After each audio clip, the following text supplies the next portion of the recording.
গরমের রাতে যখন রান্না করতে ইচ্ছা করছে না আর মনে হচ্ছে কিছু হেলদি খাবো, কিছু ভালো খাবো, কিন্তু রান্নাও করতে ইচ্ছা করছে না আর গ্যাসের সামনে দাঁড়াতেও ইচ্ছা করছে না অনেকক্ষণ, তাহলে ঝটপট এই রান্নাটা করে নিলে বাচ্চা থেকে বড় সবার ভীষণ ভালো লাগবে। আর বাচ্চারা অনেক সময় সবজি খেতে একদমই চায় না।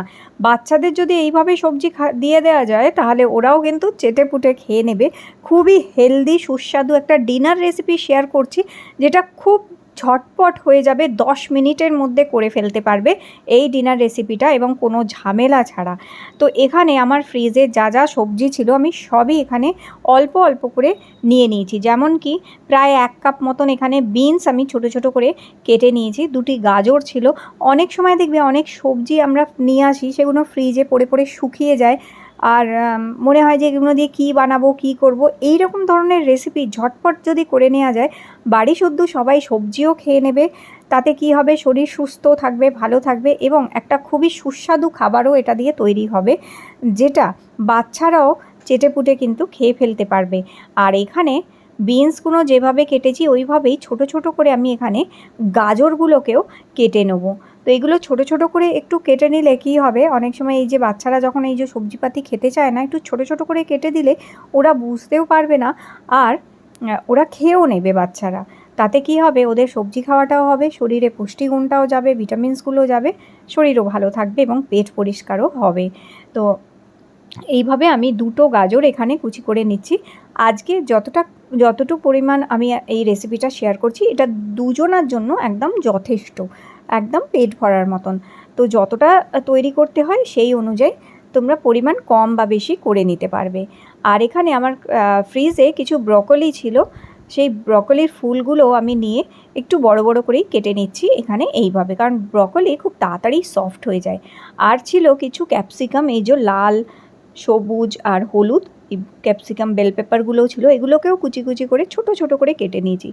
আজকের এই রেসিপিটা আমি বানাবো আগারো রিগাল এই ইলেকট্রিক রাইস কুকারটায়। আগারো রিগালের এই রাইস কুকারটায় রেসিপি তৈরি করতে বেশ সুবিধা, কারণ এই গরমে যখন গ্যাসের সামনে রান্না করতে ইচ্ছা করে না আর পাখা চালিয়েও রাখতে পারবে না, এই রকম রাইস কুকারে পাখা চালিয়ে অনায়াসেই রান্না করা যায়, গরমও লাগবে না, আগুনের তাপ লাগবে না, কিছু না, অথচ ঝটপট সুন্দর সুস্বাদু রান্না হয়ে যাবে। ঘন্টার পর ঘন্টা গ্যাসের সামনে দাঁড়িয়েও থাকতে হবে না। এখানে আমি 3 কাপ জল দিয়ে দিলাম আর গাজর আর বিনসটা আগে দিয়ে দিলাম, কারণ গাজর বিনসটা একটু সেদ্ধ হতে টাইম লাগবে, তাই গাজর বিনসটা দিয়ে দিলাম। আর পরিমাণ মতন এখানে 1 চামচ নুন দিয়ে ঢাকা দিয়ে 5 মিনিট স্টিম মোডে আমি দিয়ে দিলাম এটা। তো এই 5 মিনিট স্টিম মোডে একটুখানির জন্য এই গাজর আর বিনসটাকে সেদ্ধ করে নেব। তো মোটামুটি ওই 5 মিনিটের মধ্যে হাফ সেদ্ধ হয়ে যাবে, কারণ এটা ফুল সেদ্ধ করব না, হাফ সেদ্ধ করব। ততক্ষণ আমি এখানে নিয়ে নিলাম দিশানোর এই অ্যালবো পাস্তাটা। দিশানোর পাস্তা দুরুম ভিট সেমোলিনা দিয়ে তৈরি পাস্তা। এর মধ্যে 0 কোলেস্ট্রল, নো ট্রান্স ফ্যাট, কোনো আর গুড সোর্স অফ প্রোটিন হচ্ছে। এছাড়া এর মধ্যে কোনো আর্টিফিশিয়াল কালার, কোনো আর্টিফিশিয়াল ফ্লেভার, এরকম কোনো আর্টিফিশিয়াল কোনো প্রিজারভেটিভ এই সমস্ত কিছু নেই। তাই এটা খাওয়ার শরীরের পক্ষেও সুস্বাস্থ্যকর, খাওয়া ভালো। কারণ দেখো, রাত্রে আমরা ভাত অথবা রুটি এটা খেয়েই থাকি, তার বদলে এখানে এই পাস্তাটা খাওয়া যেতেই পারে, যেটা একটা খুব ভালো অপশন হচ্ছে, গুড একটা হেলদি অপশান হচ্ছে। তো এখানে 1 কাপ পাস্তা আমি নিয়ে নিলাম, দুজনার জন্য যথেষ্ট। আর এখানে এই যে 5 মিনিট আমি এটা সেদ্ধ করে নিয়েছি, জল এখন যথেষ্ট পরিমাণে আছে, একদম ঠিকঠাকই আছে। আর গাজর আর এই বিনসটা হাফ সেদ্ধ হয়ে গেছে। এখন আমি এই পাস্তাটা এর মধ্যে দিয়ে দিলাম। আর এই দিশানোর এই পাস্তাটা এত ভালো, এর মধ্যে কোনো স্টার্চি ভাব নেই, যার ফলে কি হয়, এটা ডাইরেক্ট দিয়েও কিন্তু যেটা হয় রান্না করা যায়। মানে আগে পাস্তা সেদ্ধ করে জল ফেলে দেওয়া এইসবও করার প্রয়োজন হয় না এই পাস্তাটাতে। এটা ভীষণই ভালো পাস্তা, নন স্টিকি আর নন স্টার্চি পাস্তা হচ্ছে। তো এখানে আমি ক্যাপসিকামগুলোও দিয়ে দিলাম পাস্তার সাথেই এবারে।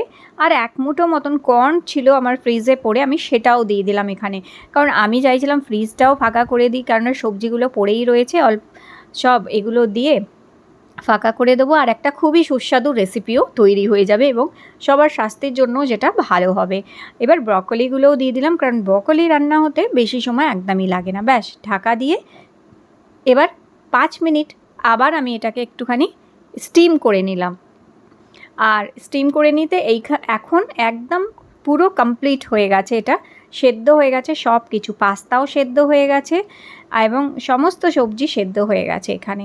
এইবার আমি 2টো চিজ কিউব দিয়ে দিয়েছি। এই চিজ কিউবটা এখানে প্রোটিনের কাজ করবে, কারণ এখানে ভেজিটেবলস আছে, কার্বোহাইড্রেট আছে, প্রোটিন নেই, তাই 2টো চিজ কিউব এখানে প্রোটিনের কাজ করবে। আর চিলি ফ্লেক্স দিয়ে দিচ্ছি। আর একটা জিনিস বন্ধুরা নিশ্চয়ই লক্ষ্য করেছে, এখানে কোনো রকমের কোনো তেল ব্যবহার করিনি, তাই যারা তেল ছাড়া সম্পূর্ণ খেতে চাও তারা তোমরা এটা অবশ্যই ট্রাই করতে পারো। আর চিজ যেটা হচ্ছে চিজ কিউব, এটা গুড সোর্স অফ প্রোটিন হচ্ছে, ক্যালসিয়ামও আছে চিজে, যেমন আমরা পনির খাই ঠিক একই জিনিস, চিজও সেই একই জিনিস হচ্ছে। আর এখানে 2 চামচ মতন আমি টমেটো সস দিয়ে দিলাম, 2 চামচ মতন টমেটো সস, একটু চিলি ফ্লেক্স দিয়ে দিলাম, দিয়ে এবার এটাকে ভালো করে একটুখানি নেড়ে চেড়ে নিচ্ছি। তো নেড়ে চেড়ে নিয়ে 2 মিনিটের জন্য মাত্র আমাদের এখন এটাকে স্টিমে রাখতে হবে, বেশিক্ষণ না। আর একটুখানি গোলমরিচ গুঁড়ো দিয়ে দিলাম, গোলমরিচ গুঁড়ো খুব ভালো টেস্টও দেবে, তার সাথে গোলমরিচ শরীরের পক্ষেও খুব উপকারী, খাওয়া ইনফ্লেমেশন কমায়। তো এখানে সমস্ত কিছু দিয়ে একটুখানি নাড়াচাড়া ভালো করে একটু নাড়িয়ে চাড়িয়ে নিয়ে এবার ঢাকা দিয়ে মাত্র 2 মিনিট এটাকে আমি একটু গরম করব, আবার স্টিম করে নেব। 2 মিনিটের মধ্যেই অসম্ভব ভালো কিন্তু এই যে পাস্তা রেডি হয়ে যাবে। এখানে চিজটাও গলে গেছে, সুন্দরভাবে মিক্স হয়ে গেছে এই যে। আর যে জলটা ছিল কত সুন্দর একটা ক্রিমি গ্রেভি কিন্তু তৈরি হয়ে গেছে এখানে। তো এই পাস্তা ব্যাস রেডি।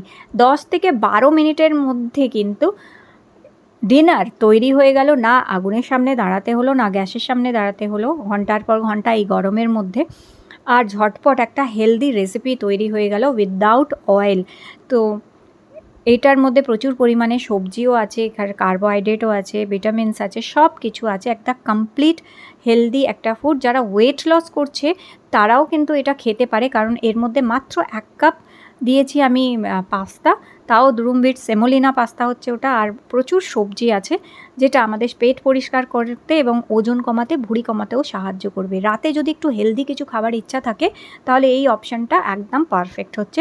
ওপর থেকে একটুখানি অরিগ্যানো স্প্রিঙ্কল করে দিয়েছি, অরিগ্যানোটা চাইলে আগেও দেওয়া যেতে পারে অথবা পরেও ওপর থেকে স্প্রিঙ্কল করে দেওয়া যেতে পারে। একদম পারফেক্ট একটা ডিনার, হালকা সুস্বাদু ডিনার রেডি হয়ে গেছে। অবশ্যই ট্রাই করো। ভিডিও ভালো লেগে থাকলে লাইক